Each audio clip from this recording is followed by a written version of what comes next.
This is a follow-up to my scraping video from yesterday. This is the cross slide on my lathe, so this is a much bigger surface. But what you see here is all the contact area on the cross slide to my surface plate.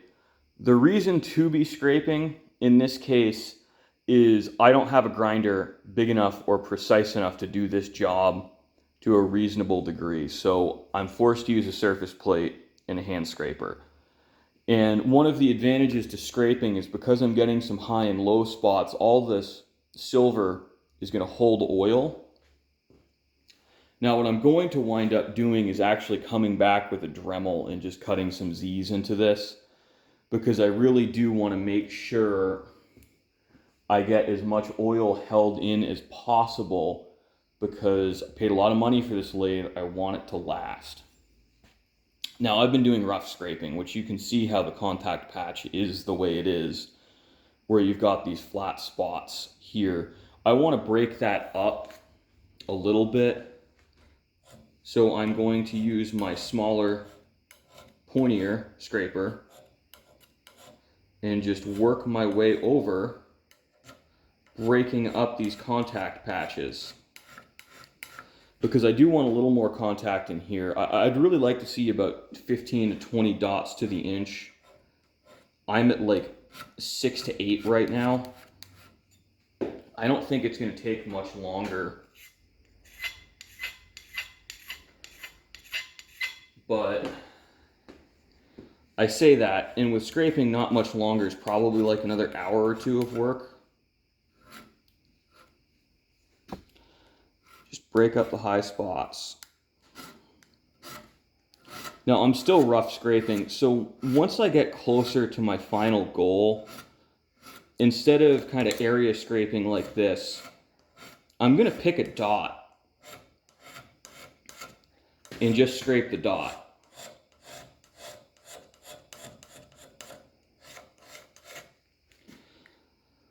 This is just getting it close.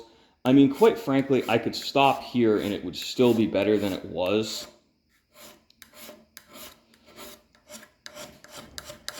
But I think I put all this work in, I want to do a good job. And I'm sorry I'm rocking the camera a bit. This is, with my shooting arrangement, it's difficult to work and shoot.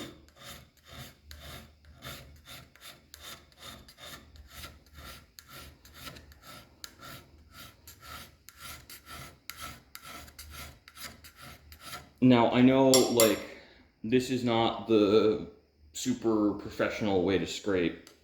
This is just I've got really limited tools and really limited equipment, and I need to get this machine done today. So I'm kind of forced to just work with what I've got and do a good enough job.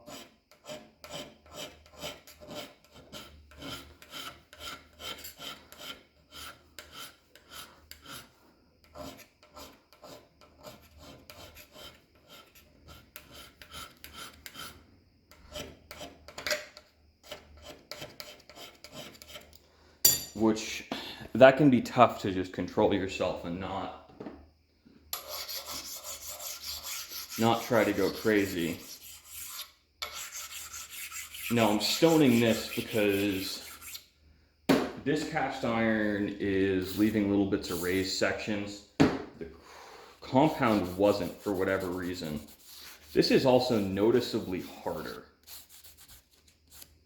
which is a very good thing. That means this is likely going to last a while. But, you know, you never know. And I'm trying to leave a fairly textured surface.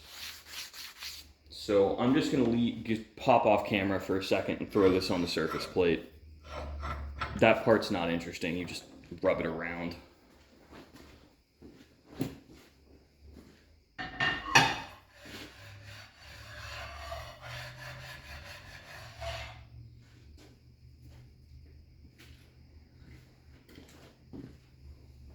So here we've really broken that up. And it's also, I had a little too much ink on it last time.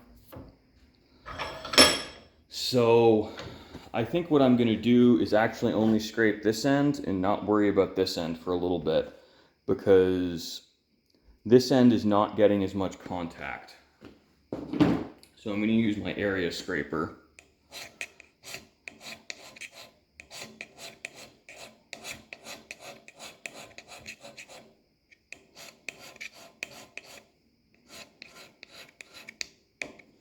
Knock off the tops.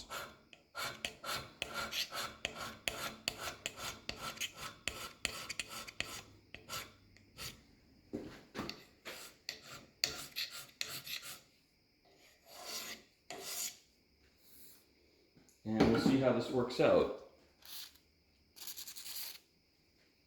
Now, I do like to keep this clean and take off the ink between passes, because I've actually made everything a lot worse by making the mistake of misreading what I did. So cleaning this in between inkings makes a huge difference in the quality of work you do.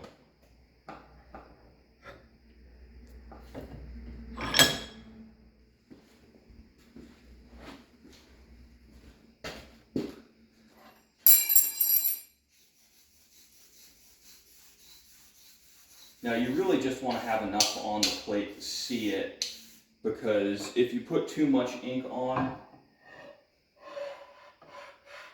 you're going to be reading false contact, which really is just counterproductive.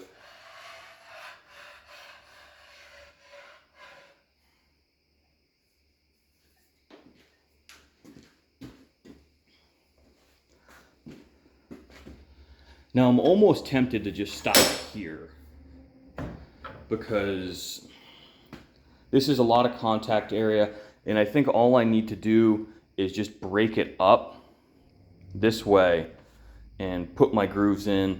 I mean, this is not perfect, but the way the cutter is on the lathe, this side will wear more, which is why it's bigger. This is my Gibbs side.